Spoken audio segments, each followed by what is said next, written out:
자, 여러분, 그럼 이제 마지막 시간 보겠습니다. 319페이지 부동산 업에 대해서 우리가 좀 정리를 해볼게요.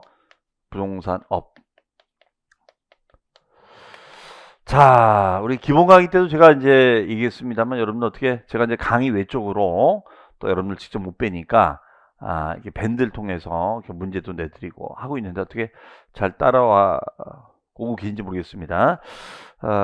밴드 관련해서 가끔씩 문의를 하시는데 제가 이제 펀펀세법이 있고요. 펀펀세법이 있고 잠깐 안내 말씀드리면 펀펀세법 2가 있어요. 근데 이 세법은 이제 워낙 많은 인원분들이 계셔가지고 펀펀세법 2를 또 만들었거든요. 그래서 아마 새로 가입하신 분들은 펀펀세법 2로 들어오시면 돼요. 2로 들어오셔서 B번은 5532번으로 들어오시면은 아마 여러분들이 OX 문제라든가 제가 매일 이렇게 내고 있는데 그 내용을 보실 수가 있을 겁니다. 어쨌든 매일 학습이니까 이것도 여러분들 잘 활용하셔서 여러분들 도움을 좀 받아가셨으면 좋겠습니다. 네, 그래서 몇 문제는 안 되지만 꾸준하게 좀 풀다 보면 또 여러분들 실력도 좀 늘어날 겁니다. 자, 참고하시고요. 네, 2로 들어오셔야 됩니다. 2. 네. 그래서 2 밴드로 들어오시기 바랍니다. 자, 그럼 부동산 업은 요거는 이제 우리가 지난 시간까지는 임대업에 대해서 말씀을 드렸어요. 그럼 이번에는 매매업하고 건설업에 대해서 말씀을 드릴게요. 다만 이 매매업하고 건설업은 그렇게 자주 빈도 있게 출제가 되지는 않습니다. 다만 이제 업종 구분의 포인트는 여러분들 정리해 놓으시는 게 좋을 것 같아요. 자, 그러면 매매업은 매매를 업으로 하는 겁니다. 매매를 업으로 해서 계속 좀 반복적으로 판매하는 것을 말해요. 그러면 이 매매업은 두 가지야. 첫 번째는 기존에 있는 부동산을 판매하는 거. 요게 매매업이에요. 두 번째는 뭐냐면 두 번째는 신축해서 분양하는 거. 이것도 매매업이 됩니다. 그러면 기존의 부동산을 판매한다. 그러면 어느 정도 자주 사고 팔아야지 매매업이냐? 예, 그 기준이 있어요. 그 기준이 뭐냐면 얘는 부가가치세법상 일과세 기간 이내에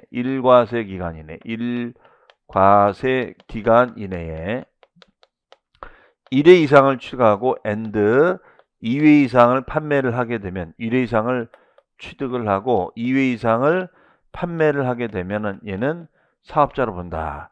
이게 이제 기준이에요. 자, 우리 과세기간은 1년이었는데, 예, 1년인데 얘는 부가가치세는 과세기간을 1년을 둘로 쪼개요. 그래서 여기는 6개월 단위야, 6개월 단위로. 그래서 1월 1일부터 6월 말, 7월 1일부터 12월 말 이렇게 나눠져 있어요. 그래서 그 부가가치세법 기준. 그래서 요거 좀 맞장을 칠 수 있습니다. 만약에 소득세법 기준이다. 그러면 얘는 틀려요. 얘는 부가가치세법 기준이다. 왜 그러면 소득세 얘기를 하면서 부가가치세 얘기를 하느냐? 자, 사업자분들이 이제 내야 되는 세금이 보면 사업소득세도 있지만 이 사업활동 거래에 대해서는 부가가치세 10%의 세금이 또 발생이 되거든요. 그래서 사업자들은 보통 사업자 등록을 하고 사업자 여부를 판단할 때는 이 부가가치세 기준으로 보통 판단합니다. 부가가치세 신고 사업자냐 아니냐. 자, 그래서 근데 부가가치세는 6개월 단위로 끊어서 신고하거든요. 그러니까 1년 과세연이 두 개가 있는 거죠. 근데 소득세는 1년 단위로 있어요. 그 점이 좀 다르다. 자, 그러면 예를 들어서 1월 1일부터 6월 말까지가 있으면은 요거는 만약에 3월 달에 경매로 낙찰을 받아서 팔 수가 있죠. 근데 한 번 더 팔 수 있냐? 있습니다. 기존의 부동산을 가지고 있을 수 있잖아요. 그러면 기존에 있는 부동산을 판매가 되면 이것도 이제 판매라 볼 수 있거든요. 그래서 한 번 이상 취득하고 and 2번 이상 팔면은 이거는 매매업 이렇게 정의를 합니다. 그 다음에 이제 신축 분양이에요. 신축에서 분양을 하게 되면은 여기에는 이제 상가를 지어서 분양하는 것도 있고 주택을 지어서 분양하는 것도 있다. 이렇게 얘기합니다. 그러면 상가를 지어서 분양하면 이거는 우리가 매매업이 되고요. 매매업이 되고 집을 지어서 분양하면 이거는 건설업이 된다. 이렇게 정의를 내리고 있어요. 그래서 매매업도 있고 건설업도 있다. 그럼 결론적으로 말씀드리면 매매업이 유리한가 건설업이 유리한가? 건설업이 세금적으로 더 유리해요. 건설업이 세금적으로 더 유리하도록 되어 있습니다. 매매업보다는 건설업. 네, 절세 효과가 있어요. 그러면은 우리가 주택은 건설업으로 빼주고 상가는 매매업으로 빼준다. 그러면 어떤 게 더 유리한 거예요? 건설업. 자, 그러면 이렇게 해주는 이유가 뭘까?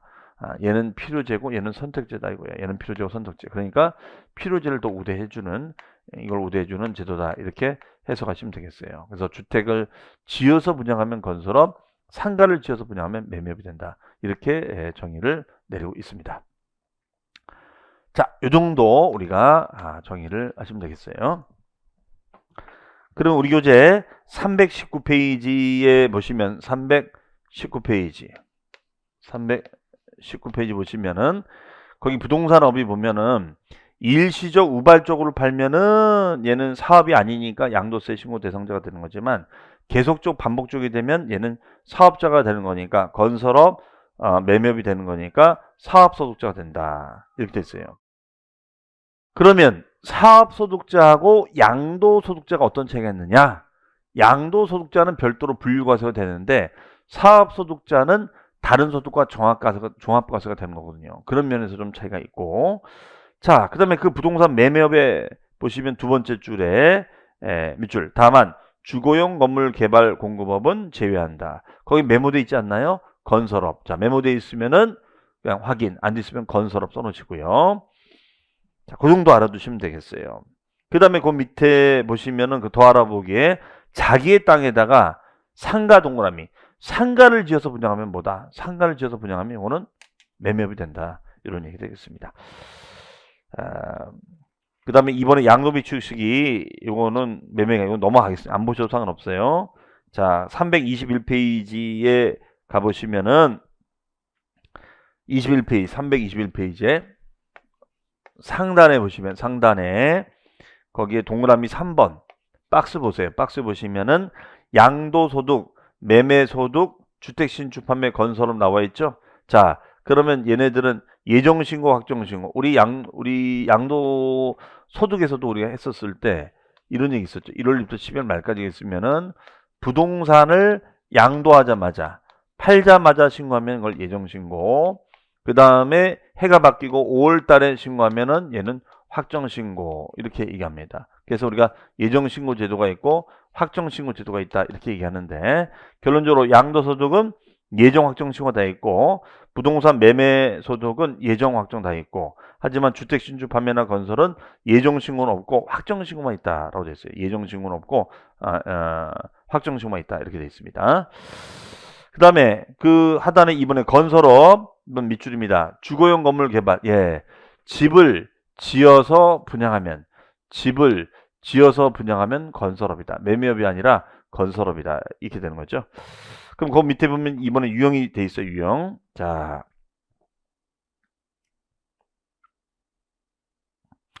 유형을 보시면은 한 동의 주택을 지어서 팔아도 건설업이다. 예, 그 유형에다도 밑줄 쳐놓으시고 유형. 그러면은 집을 지어서 분양하는데 만약에 빌라 한 동, 그렇죠? 빌라 생각하시면 돼요. 빌라. 다세대 주택 빌라 한 동을 지어서 분양해도 얘는 건설업이다. 이렇게 얘기합니다. 그러면 니은에 보시면 건설업자의 도급이 뭐예요? 위탁공사를 맡겨도 이거는 건설업이 됩니다. 자, 그 다음 페이지에 가보시면은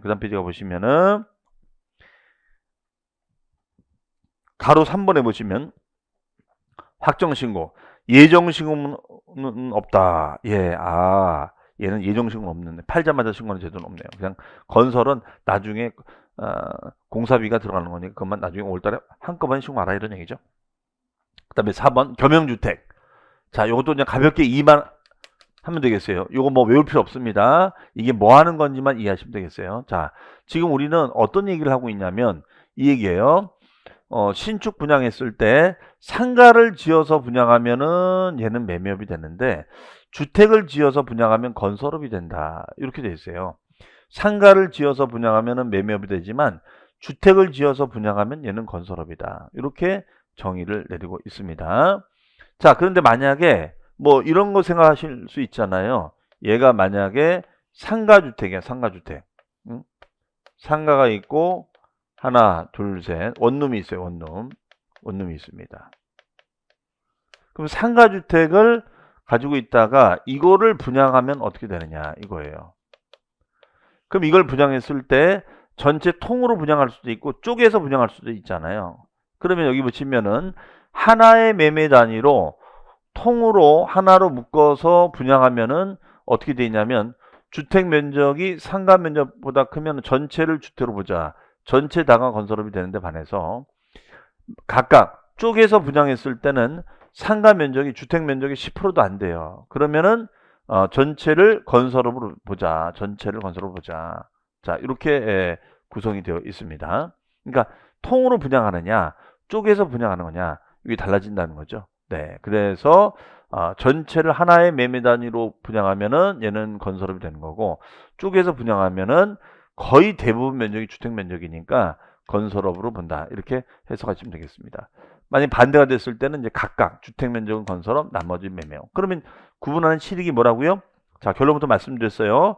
요 건설업은 우리가 이제 그 업종 구분에서 보면 중소기업으로 봐요. 그래서 얘는 중소업종으로 보기 때문에 세제 감면 혜택이 있습니다. 하지만 매매업은 그렇지 못하다는 거 이렇게 봐주시면 되겠어요. 자, 그 정도 보시면 되겠고요. 자, 그 다음에가 이제 대망의 양도소득세로 가겠습니다. 자, 양도소득세. 가장 우리 중요한 세목이라고 볼 수가 있죠. 가장 중요한 세목이다.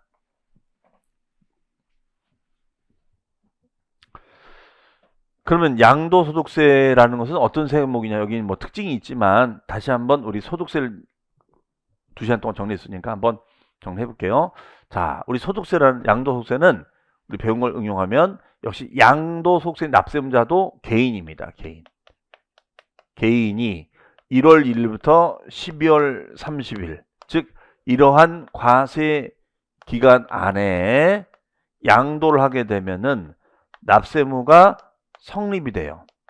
성립이 되는데 납세무가 성립한다면 발생한다는 거예요. 그러면 성립 시기가 언제냐면 여기에요. 12월 31일 날이 됩니다. 성립 시기는 12월 31일 날이 돼요. 그러면 12월 31일 날 우리가 이제 성립을 해요. 그러면 이제 성립이 된 다음에는 그 다음에는 뭐냐? 성립이 된 다음에는 확정하는 거, 확정. 그러면 이때 확정은 확정신고 기한이 있는데 이때 확정신고는 어떻게 되느냐? 다음에 5월 1일부터 5월 31일까지가 확정신고 기한이에요. 그러면 이때 확정신고하는데 이 확정신고는 어디 가서 하냐? 주소지 세무서에 가서 확정신고하는 겁니다. 그러면 이때 주소지가 바로 뭐가 되느냐? 주소지가 납세지가 되는 거예요. 주소지가 바로 납세지가 돼요. 그럼 납세지는 주소지 세무서가 된다. 이렇게 보시면 돼요. 그러면 확정신고하고 이제 우리가 납부를 하는 국세다. 이렇게 보시면 돼요. 국세다. 확정신고 납부하는 국세다. 이렇게 정의를 내리고 있습니다. 그럼 여기서 말하는 개인은 둘로 쪼개져요. 바로 거주자 개인과 비거주자 개인으로 나눈다. 이렇게 얘기했죠. 그럼 거주자 개인이 있을 때는 국내에서 얻는 소득하고 해외에서 얻는 소득까지도 신고를 하지만 비거주자는 국내 소득만 신고를 한다. 이런 얘기죠. 그렇죠? 자, 이 얘기예요. 그러면은 우리가 자, 이러한 양도소득세는 개념이 뭐냐? 자, 부동산의 소유권이나 그런 권리를 계속적 반복적이 아니라 우발적이고 비경상적으로 이전해주는 행위예요. 소유권 이전. 그럼 만약에 계속적 반복적으로 이전해주면은 얘는 뭐가 될까요? 빙고. 업이 되겠죠. 매매업이 될 거예요. 그렇죠? 그러면 그 매매업자냐 아니냐의 판단 기준은 이제 보통 매매사업자로 등록을 하거나 사업자 등록이 안 돼도 일정한 과세 기간 이내에 1회 이상을 부가치세법상 1회 이상 취득하고 2회 이상 팔면 매매업자가 된다라고 말씀드렸었죠. 자, 그런 조건이 아니면 얘는 양도세 신고를 하면 되는 거예요. 그래서 사업소득자로 신고해야 되느냐 양도세 신고냐 차이가 커지는 겁니다. 그렇죠? 자, 그러면 이때 양도소득세는 개인 단위 과세예요. 개인 단위, 개인별로. 그러면 만약에 예를 들어서 남편은 직장을 다녀요. 남편은 직장을 다니면서 돈을 벌어요. 그런데 부인은 사업을 해서 돈을 벌어요.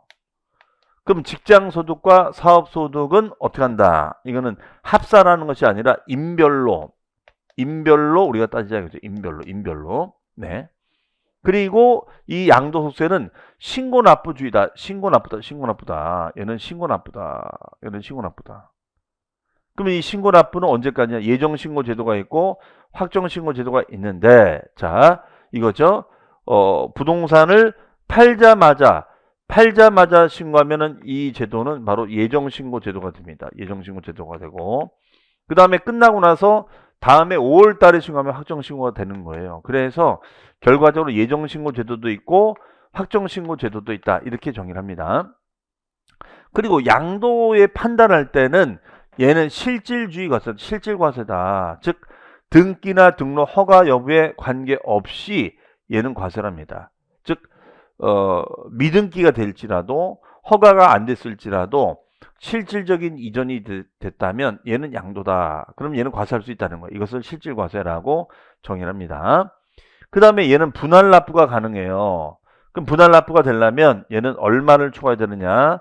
1,000만 원 초과합니다. 1,000만 원을 초과하게 되면 2개월 이내에 분할해서 납부할 수 있습니다. 하지만 얘는 물납은 불가하다는 거야. 1,000만 원 초과하면 2개월 이내 분할 납부가 되지만 물납은 안 된다. 물납은 안 돼. 부동산, 토지 건물은 안 된다. 이렇게 해석을 하고 있습니다. 이것이 바로 양도소득세 이렇게 정의를 내리고 있죠. 자, 그러면 우리 교재 327페이지에 보시면 양도소득세의 정의 밑줄, 그 다음에 2번 특징 별표시 1번부터 7번까지 다 설명을 드렸습니다. 근데 그 중에 이제 4번에 보시면 거기 박스에 일시적 우발적으로 판매가 되면은 얘는 그냥 일반 개인이, 사업자가 아닌 일반 개인이 파는 거니까 양도소득세가 되고 분류과세가 됩니다. 자, 분류과세는 합산과세가 아니라는 거죠. 반면 계속적 반복적으로 팔면은 얘는 뭐가 돼? 사업이 되는 거니까 종합과세가 된다. 그래서 사업적으로 하면 다른 소득과 합산 신고하는 종합과세 소득이 되는 것이고, 사업적이 아니라 그냥 일반 개인이 하게 되면 이거는 양도소득세, 분류과세가 된다. 이런 얘기가 되겠습니다. 자, 그 다음에가 이제 넘어가시면은 우리 교재 과세 대상이 있어요. 그러면 자, 요 과세 대상 어떤 걸 팔아야지, 어떤 거를 양도해야지 과세 대상이냐. 우리 기본 부분 강의 때 요거 보신 적 있죠, 그렇죠? 자, 한번 보도록 하겠습니다. 그럼 얘 같은 경우에는 보시면은 일단 부동산이 들어가요. 부동산. 그럼 부동산에는 토지하고 건물이 들어갑니다. 토지와 건물이. 두 번째는 부동산에 관한 권리가 있어요. 부동산에 관한 권리가 있다. 권리를 양도할 수 있습니다. 권리. 그럼 이때 권리라는 것은 우리가 용익물권인 지상권 양도할 수 있죠. 자, 용익물권인 전세권 양도할 수 있죠. 그 다음에 부동산 임차권. 부동산 임차권은 채권이 채권인데 채권에다가 등기란 의사표시를 하게 되면은 뭘로 바뀌냐? 물권처럼 양도가 될 수 있다 이거예요. 자, 부동산 임차권은 채권인데 채권에다가 등기란 의사표시가 되어 있어요. 그러면 얘는 물권처럼 양도가 될 수 있다. 이렇게 얘기합니다. 등기자가 빠지면 안 된다는 거 꼭 기억하셔야 돼요. 자, 물권 채권 아시죠? 그런데 여기 보니까 용익물권 중에 지상권 들어가고 전세권 들어가는데 여러분들 무슨 권리가 없네요. 그렇죠? 빙고. 맞습니다. 지역권 없어요. 지역권. 한번 떠올려 보시면 자, 왜 없을까? 지상권은 단독으로 양도할 수 있나요? 네. 전세권. 네. 지역권은 단독으로 양도할 수 있다 없다? 없다. 그 다음에 조합원 입주권이라는 것은 재개발, 재건축 아파트에 입주할 수 있는 자격을 말합니다. 이게 바로 조합원 입주권이고, 그 다음에 아파트 분양권이 있습니다. 이런 것들도 프리미엄을 받고 팔고 나갈 수 있죠. 그런데 채권을 발행을 해요. 채권을 왜 발행할까? 돈이 없으니까. 그래서 채권을 발행해서 토지로 상환받거나 집으로 상환을 받아요. 자, 채권은 토지로 상환받거나 주택으로 상환을 받아요. 그렇죠? 자, 이것을 토지 상환 채권, 주택 상환 채권이라고 합니다. 자, 우리 공법이 나오죠? 근데 이게 요지는 뭐냐면 상환 채권은 들어가는데 개발 채권은 여기에 들어가느냐, 들어가지 아니한다. 이거예요. 토지, 주택 상환 채권은 들어가는데 우리가 개발 채권은 들어가지 않습니다. 그 다음에 기타 자산이 있어요. 기타 자산. 자, 기타 자산이 있습니다. 그러면 기타 자산 같은 경우에는 우리가 뭐가 있냐? 특정 주식, 특정 법인의 주식. 자, 요거는 뭐냐면 부동산을 과다하게 소유하고 있는 법인의 주식에 부동산을 과다하게 소유하고 있는 법인의 주식을 말합니다. 그 다음에 특정 실물 이용권 회원권, 골프 콘도 회원권을 말하고 영어권은 일종의 권리금적 개념이 되는 거죠. 권리금적 개념이 되는 거죠. 영어권은 권리금적 개념이 됩니다. 그래서 사업에 사용하는 자산과 함께 양도하는 영어권이다. 그러면 얘가 만약에 분양받은 상가가 있어요. 이렇게 분양받은 상가가 있습니다. 상가가 있는데 이 상가 장사가 잘 되는 거야. 그래서 여기에 권리금이 껴 있어요. 권리금이. 그러면 이걸 팔고 내가 돈을 받는 걸 말하는 겁니다. 그렇죠? 그러면 분양 상가하고 요 권리금을 넘겨주고 대가를 받으면 이것도 양도세 신고 대상이 된다 이겁니다. 그 다음에 그러면 이때는 전체 부동산과 같이 넘길 수 있지만 가게만 넘길 수 있거든요. 가게 시설 권리금만 받고 넘길 수도 있어요. 그래서 얘기 요지는 뭐냐면 함께 양도가 되면은 얘는 양도세 신고 대상이 되는 거지만 가게만 넘기게 되면은 어떻게 되느냐? 가게만 넘기게 된다. 네. 그러면 이거는 양도세 대상이 아니라는 거예요. 그래서 함께자가 꼭 붙어야 된다는 거고요. 그 다음에 토지 건물과 함께입니다. 함께. 우리가 특별법에 따라 양도하는 이주권. 이주권이라는 건 뭐예요? 개발 제한 구역 내에서 옮길 수 있는 권리가 이주권이죠. 그린벨트 지역에서 옮길 수 있는 권리가 이주권이라고 지칭하고 있습니다. 네. 이것도 들어가는 거예요. 그러면 이걸 외우실 때, 자, 결론이 뭐냐? 기타 자산은 회중에 비싼에 무슨 해?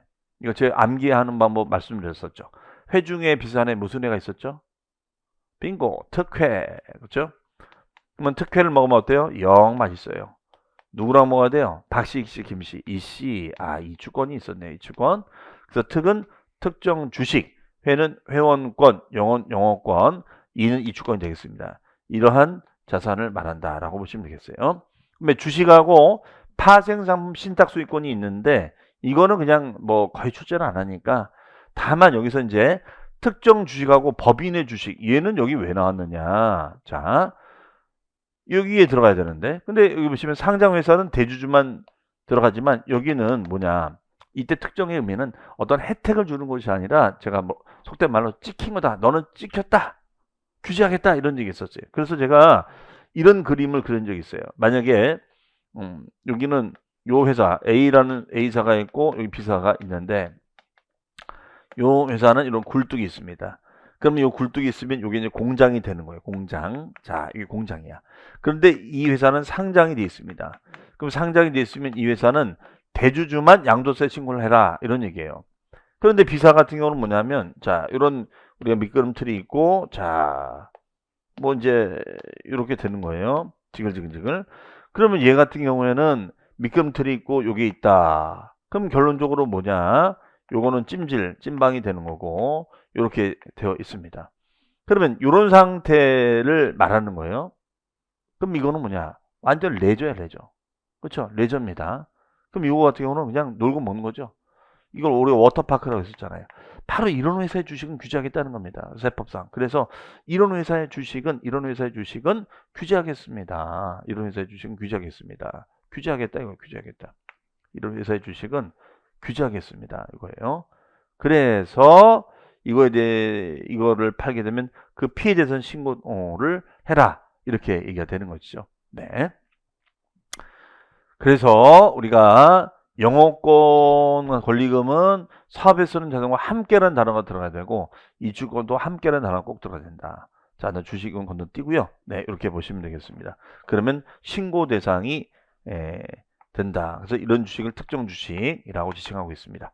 자, 포인트 다 말씀드렸고 이게 우리 328페이지에 나와 있는 그 박스 내용을 설명을 드린 거니까 그 내용을 여러분들이 보시면 되겠습니다. 별표시 놓으시고요. 그럼 그거에 대한 설명이 이제 329페이지에 있는데 그 중에서는 맨 위에 이번에 종류, 1번에 토지, 2번에 건물, 자 동그라미 3번 별표시 부동산에 관한 권리. 요게 내용적으로는 제일 중요하다. 그래서 말씀드린 대로 같은 용익물권인 지역권은 대상이 되지 아니한다. 그 다음에 임차권은 반드시 등기를 요한다는 거 말씀을 드렸습니다. 그 다음 페이지에 가보시면은 부동산을 취득할 수 있는 권리 중에서 토지주택 개발 채권이 아니라 상환 채권만 들어간다는 거 우리 공법상에. 그 다음에요 4번 별표시 기타 자산. 기타 자산은 보니까 우리가 특회형 이시. 자 다만 거기에 A번이 있고 기억에 A번이 있고 B번이 있는데 그 밑에 박스가 있죠. 박스. 자 박스에 보니까 사업에 쓰는 자산과 함께 동그라미 함께 양도하는 영업권. 영업권이 뭐라고요? 권리금. 자 권리금은 양도소득세 신고 대상이 되는 거지만 사업에 쓰는 자산과 분리되어 양도하는 영업권은 기타 소득이 된다. 아 그러면 이 건물과 권리금을 통으로 넘기면 양도세 신고 대상이 되는 거지만 가게만 넘기면 얘는 기타 소득이다. 그렇죠? 네, 권리의 소득이니까. 그다음에 니은의 특정 실물 이용 회원권 들어갑니다. 다음에 오른쪽에 보시면은 맨 하단에 331페이지의 맨 하단에 보시면은 그 박스 라인이 있습니다. 331페이지 맨 하단 박스. 자, 특정 법인의 주식, 특수업종적인 법인의 주식이 있어요. 자, 그럼 부동산 보유 비율이 50% 이상, 지분 비율이 50% 이상이 되고 양도 비율이 50% 이상. 특수업종은 부동산 보유 비율이 80% 이상이고 단 한 주만 팔아도 내라. 아, 그러니까 제가 그랬죠. 얼마나 규제하냐면 단 한 주만 팔아도 세금을 매기겠다는 거예요. 단 한 주만 팔아도 세금을 매기겠다. 이런 얘기가 되겠습니다. 해석이요. 그러면은 그 맨 하단에 미음의 이주권. 자, 이주권이라는 것은 개발 제한 구역 내에서 옮길 수 있는 권리가 이주권이 되는 거죠. 네. 그래서 우리가 토지 건물과 함께 양도하는 이주권. 이게 함께자가 붙어야 된다. 이렇게 설명을 할 수 있겠습니다. 자, 그 다음 페이지 가보시면은 333페이지 333페이지에 보시면 박스에 별표시 해 놓으시고요. 자, 그 내용들 여러분들이 보시면 되겠습니다. 그러면 우리 그 확인 예제 보겠습니다. 요건 제가 우리 기본 강의 때도 풀어드렸는데 다시 한번 우리가 풀어드리도록 하겠습니다.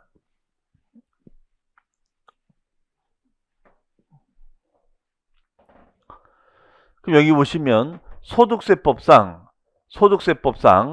거주자의 그렇죠? 거주자의 양도소득세 과세 대상이 아닌 것은 이라고 되어 있어요. 그렇죠? 자, 그러면 방금 양도세 대상한 큰 흐름이 부동산, 그렇죠? 부동산에 관한 권리, 주식, 그 다음에가 파생상품, 신탁수익금, 기타 자산. 기타 자산에는 회중에 비싼 애 무슨 애? 특회. 특혜를 먹으면 어때? 영 맞있어. 누구랑 먹어야 돼? 박씨, 이씨, 김씨, 이씨, 이주권. 이렇게 됩니다. 그러면 소득세법상 거주자의 양도소득세 과세 대상이 아닌 것은 그럼 지상권 양도할 수 있나요? 네. 2번 전세권 양도할 수 있나요? 네. 세 번째 골프용권 양도할 수 있나요? 네. 그 다음에 부동산 임차권이 있는데 부동산 임차권은 등기되지 않은이라서 등기되지 않은. 그러니까 등기된 임차권만 들어가는데 얘는 등기되지 않은 거니까 틀렸다는 거죠. 등기된이라는 단어가 들어가야 됩니다. 그렇죠? 자, 4번 틀렸고. 그 다음에 사업에 사용하는 건물과 함께 양도하는 영권이다. 자, 권리금이죠. 그럼 권리금도 건물과 함께 양도가 돼. 건물과 함께 양도가 되면 대상이 됩니다. 그렇죠? 근데 이 말이 빠지면 안 된다는 거 강조했었어요. 그렇죠? 만약에 단독으로 양도한다. 그러면 얘는 우리가 대상이 안 되는 거죠. 근데 함께자가 붙어야 된다는 거.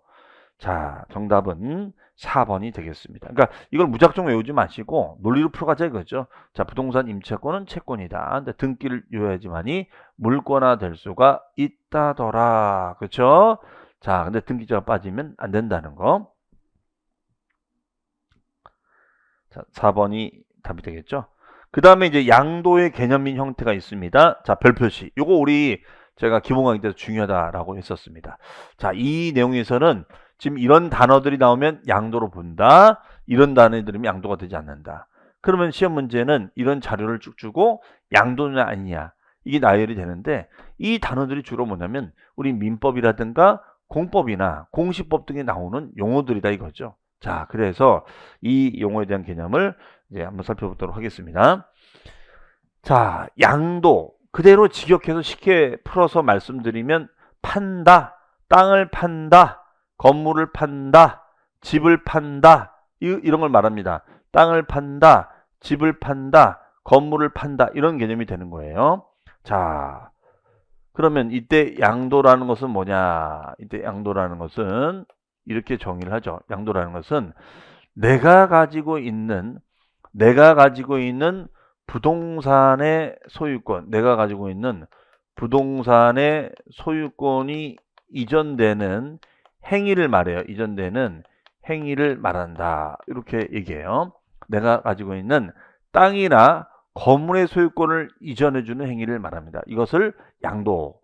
그러면 우리 민법에서는 우리가 어떻게 정의하냐면 여기에는 우리 민법상은 이전이 두 가지예요. 첫 번째가 유상 이전도 있고 두 번째는 무상 이전도 있습니다. 유상 이전과 무상 이전 이게 둘로 나눠져요. 그래서 소유권을 넘겨주고 대가를 받는 것도 들어가고 소유권을 넘겨주고 대가 없이 이전해 주는 것도 있다. 이렇게 얘기합니다. 그래서 유상 이전, 무상 이전 이렇게 얘기합니다. 그러면 유상 이전이라는 것은 매매라든가 교환 등의 거래를 말하는 거고요. 그 다음에 무상 이전이라는 것은 상속이라든가 증여 등을 말해요. 상속이나 증여 등을 말한다. 이렇게 보시면 이걸 우리가 이제 민법에서는 양도라고 그래요. 그런데 세법에서 양도라는 것은 뭐냐? 이 두 가지를 다 말하는 것이 아니라 한 가지만 들어가요. 즉 유상 이전. 네? 유상 이전은 해당사항이 있는데 무상 이전은 해당사항이 없어요. 우리 세법에서는 유상 이전은 들어가는데 무상 이전은 안 들어갑니다. 유상 이전은 들어가는데 무상 이전은 안 들어간다. 이렇게 정의합니다. 이게 다른 점이에요. 그럼 왜 안 들어갈까? 자, 상속이나 증여를 받으면 상속세를 내고 증여세를 내잖아요. 그러니까 아닌 거예요. 이거는. 자, 근데 굳이 세금을 내는데 여기 들어갈 이유가 없죠. 자, 그래서 여기 이제 포인트가 되고요. 그럼 여기서 말하는 유상이전은 대가를 수령해야 되거든요. 그러면 이때 대가를 수령한다는 것은 돈으로 받아도 대가가 되는 거고 주식이나 부동산으로 받아도 대가가 된다. 이렇게 정의를 하죠. 네. 그래서 그 유형이 이제 여기 있는 건데 자, 가장 첫 번째 나와 있는 건 매매. 자, 매매는 가장 일반적인 거죠. 그러면은 땅이나 건물을 내 소유권 넘겨주고 대가를 받잖아요. 그렇죠? 그 다음에 교환. 자, 교환은 어떻게 되죠? 당사자 모두가 납세문자다. 이게 좀 특징이에요. 그러면 교환. 우리가 이제 강남 같은 데도 보면은 그 교환 중개를 전문적으로 하는 데가 있어요. 근데 이런 데들은 뭐냐면 특히 이제 불경기 때, 즉 자산을 가지고 있는 사람들이 서로 돈이 없는 거야. 그래서 교환 거래를 하죠. 자, 그러면 여기 갑이 있고 을이 있는데 이 갑은 토지가 있고 을은 건물이 있어요. 네. 그러면 갑은 토지를 을에게 소유권 넘겨주고 을은 갑에게 건물을 넘겨주는 겁니다. 그렇죠? 자, 토지를 넘겨주고 건물을 받거나 건물을 넘겨주고 땅을 받는 거예요. 그렇죠? 자, 그럼 서로 대가를 받는 건 서로 대가. 서로 대가를 받는 거니까 이건 서로 양도가 되는 거죠. 이해하시겠죠? 네. 이걸 말합니다. 이것을 교환거래 이렇게 얘기를 해요. 그러니까 쌍방 모두 양도를 보는 거죠. 그 다음에 현물출자. 현물출자는 부동산에 현물로 투자한다 이거예요. 그러면은 현물출자는 이런 겁니다. 여기는 채권자, 여기는 채무자. 그럼 채권자가 채무자에게 돈을 빌려와요. 그리고 채무자가 채권자에게 담보를 맡깁니다. 담보. 부동산 담보를 맡겨요. 그렇죠? 자, 이거예요. 그러면 채권자가 채무자의 돈을 빌려주고 채무자가 채권자에게 담보를 맡겨요. 네. 그러면 일종의 이런 걸 이제 양도담보를 하는 거고, 그럼 현물출자라는 건 뭐냐면 이거예요. 여기 지주가 있어요. 지주가 주식회사 개발이 있으면 이 개발에다가 토지를 출자하는 거야. 돈으로 출자할 수 있지만 토지, 왜 출자하느냐? 자기는 개발할 줄 모르니까. 그럼 토지라는 현물을 출자를 하면 그 개발사는 이 땅을 개발해서 나중에 이익을 공유합니다. 지주랑. 대신 이익을 공유하겠다는 것을 지분을 주죠. 지분, 주식을 주는 거예요. 그러면 이게 일종의 대가다. 이거예요. 이게 일종의 대가다. 그러면 이것을 현물 출자 거래다라고 얘기를 합니다. 그럼 대물 변제는 뭐냐? 이거는 손해배상액을 물건으로 대신 변제받는 거. 그러면 손해배상 청구를 2억을 했다? 그러면 땅이나 건물을 받는 거예요. 그러니까 이것도 소유권 이전해주고 대가를 받는 거나 다름없으니까 양도를 보자. 자, 계속 그 대가 관계로 지금 설명하고 있는 겁니다.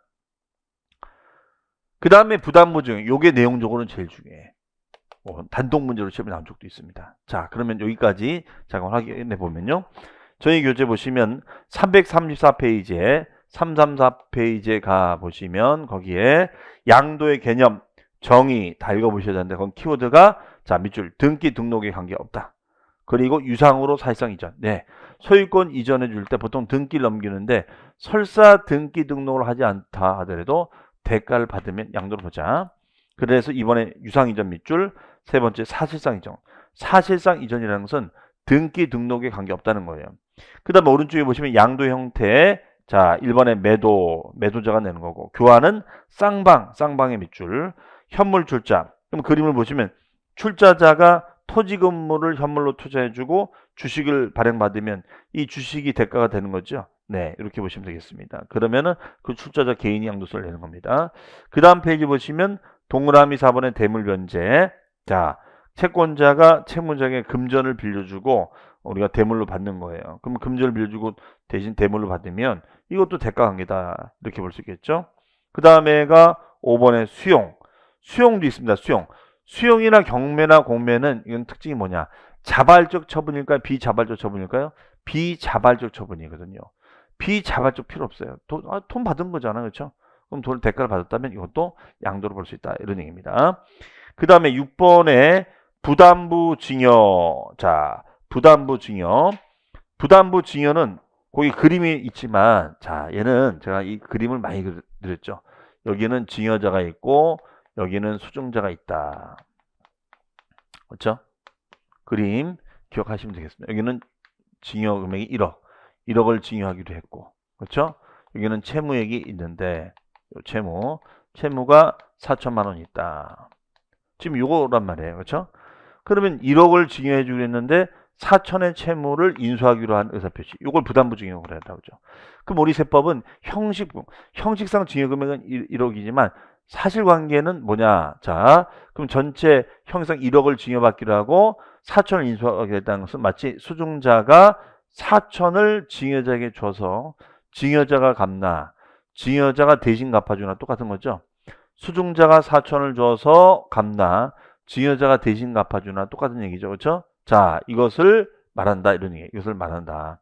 그러면 우리 세법은 4천만 원만큼을 증여자의 대가로 보겠다. 4천만 원을 증여자의 대가로 보겠다. 이거예요. 그러면 대가를 받은 자는 증여자는 양도세 신고를 하는 거고 수증자는 뭐냐? 자, 전체 계약상 증여는 1억이 되는 거고 4천을 인수하기로 하면은 요거는 일종의 유상 취득이 되는 거고 나머지 6천은 무상 취득이 된다. 이런 얘기예요. 나머지 6천은 무상 취득. 그래서 4천을 인수하기로 한 거는 수증자 입장에서는 유상 취득. 나머지 6천은 무상 취득이 된다. 그러면 지금 입장은 증여자 입장이에요. 증여자 입장에서는 4천을 받은 거랑 다름없지 않느냐. 이건 대가를 받은 거다. 그럼 이건 양도다. 이렇게 볼 수 있다는 거죠. 해석이요. 네. 자, 그래서 부담부 증여는 니은의 양도 해당 여부 A번. 그 A번이 채무액은 양도로 본다 이거죠. 그렇죠? 그 다음에 B번 채무액 인수 이외의 재산. 이거는 이제 지연세를 내라. 이런 얘기가 되겠고. 그 다음에 C번. 밑줄. 배우자 또는 직기존미속간의 부담부증여. 거기다 써놓으세요. 동그라미 C번에다는 모두 증여로 추정한다. 모두 증여 추정이다. 그럼 이건 무슨 말이냐면 부부지간이고 배우자지간이고 직기존미속지간이야. 어떻게 부부지간에 직기존미속지간에 채무를 껴서 주느냐. 야 이거 문제 있는 거 아니야 이거? 어떻게 빚을 껴서 주느냐 이거예요.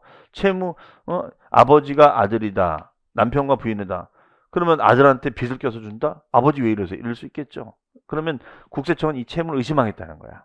근데 진짜 이 아들이 능력이 있어서 아버지의 빚을 갚을 만한 능력이 돼. 그러면 이거는 액면가 그대로 부담부 증여로 보지만 그렇지 않으면 모두 증여로 추정하겠다 이거예요. 그럼 모두 증여 추정이 되면 6천이 증여가 아니라 1억이 증여가 되는 거니까 이 아들은 전체 1억에 대한 증여세를 부담하게 되면 증여세가 세율이 낮지가 않거든요. 10에서 최고 50%까지 인상 올라가요. 우리 증여세는 시험범위 아니지만 참고로 말씀드리면 그렇기 때문에 증여금이 커질수록 아들한테 불리해지거든요. 그래서 보통 증여금을 줄이기 위해서 이제 이런 행위를 하기도 하죠. 그래서 이거를 예의주시해서 보는 거예요. 그래서 결론이 뭐냐? 배우자가 아니라 직기존미속이란 말이 없으면은 부담부증여, 채무 부분은 양도로 본다. 나머지는 증여로 본다. 그런데 배우자가 아니라 직기존미속관이 됐을 때 모두 증여로 추정한다. 이게 핵심 포인트가 되겠습니다. 자, 그렇게 보시면 되겠고 그 다음 페이지 가보시면은 맨 위에 박스에다가 별 표시해 놓으시고 그 박스가 바로 그거예요. 단순증여. 단순증여는 조건 없이 자 부담부증여는 조건을 달고서 증여해 주는 거다. 원칙과 유예가 나와 있습니다. 그 다음에 7번 경공매, 그 다음에 8번에 물납. 자 물납에 써놓으세요. 대물변제. 물납은 일종의 대물변제로 봐요. 물납은 대물변제는 양도로 본다고 그랬잖아요. 그렇게 메모해 주시고요. 자 그러면 이 중에서 제일 중요한 거는 부담부증여, 채무상당액은 양도로 보지만 배우자나 직기존미속은 제외한다. 그 채무를 의심하여 모두 증여로 추정한다. 요 내용을 잘 봐주시기 바랍니다. 자, 그럼 다음 시간에는 양도로 보지 않는 용어. 요것도 중요하거든요. 왜 양도로 보지 않는가? 이 용어들도 여러분들이 이해를 해 주셔야 되는데 자, 다음 시간에 다시 설명을 드리도록 하겠습니다.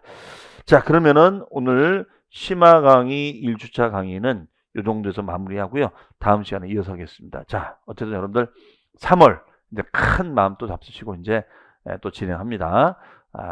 1, 2월 달에 어쩌지 해서 좀 소홀히 했던 부분이 있다면 그때 명절도 있고 막 그랬었죠. 그렇죠? 어쨌든 3, 4월 요 심화 때 좀 바짝 여러분들 좀 정리하시면 될 겁니다. 어쨌든 주말 활용하셔서 이제는 좀 약간 무리하면서 공부를 하고 따라오시겠습니다. 자, 그러면은 저는 다음 주 이 시간에 뵙겠습니다. 감사합니다.